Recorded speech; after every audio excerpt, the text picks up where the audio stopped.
Mois de janvier, période des vœux, j'aimerais vous offrir tous mes vœux de bonne et sainte année 2025, mais pas n'importe quelle année.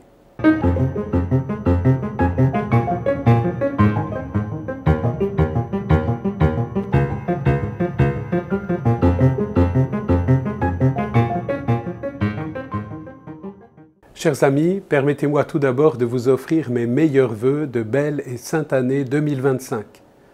Je devrais même préciser, belle et sainte année jubilaire.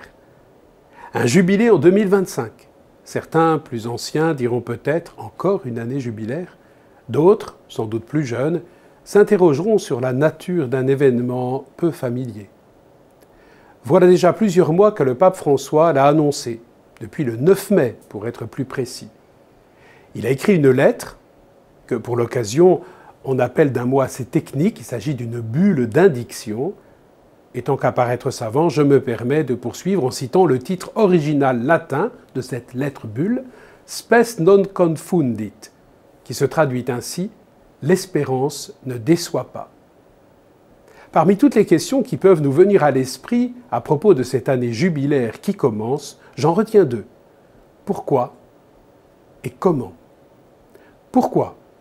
Sans m'étendre sur l'origine ancienne des années jubilaires dont l'écriture et la tradition de l'Église, je souligne simplement ce que dit le pape François au début de sa lettre.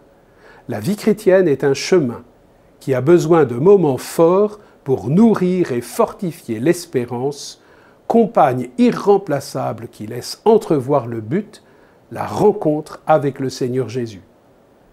Un chemin, l'espérance. Voilà ce qui résonnera tout au long de cette année et que nous rappelle le thème officiel du jubilé, pèlerin d'espérance. Comment? Pour que, comme y invite le Saint-Père, cette année jubilaire soit pour tous un moment de rencontre vivante et personnelle avec le Seigneur Jésus, porte du salut, que devons-nous faire? Aujourd'hui, je vous propose une toute première étape, que nous célébrions ensemble l'ouverture de cette année, que nous y entrions avec foi et détermination.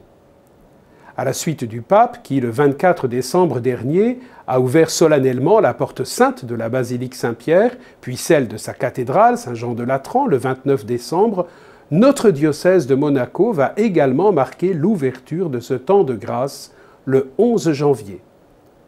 Certains parmi vous, beaucoup j'espère, auront la chance de voir cette vidéo avant le 11 janvier. Je les invite donc à me retrouver à cette date, sur le rocher, pour la procession et la messe à la cathédrale, événements qui marqueront officiellement l'ouverture de l'année sainte en principauté.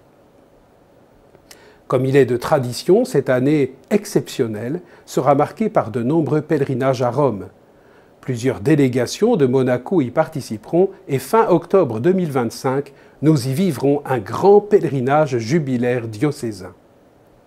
Mais notre Église locale, ses paroisses, ses services, ses mouvements auront à cœur de vous accompagner tout au long de cette année.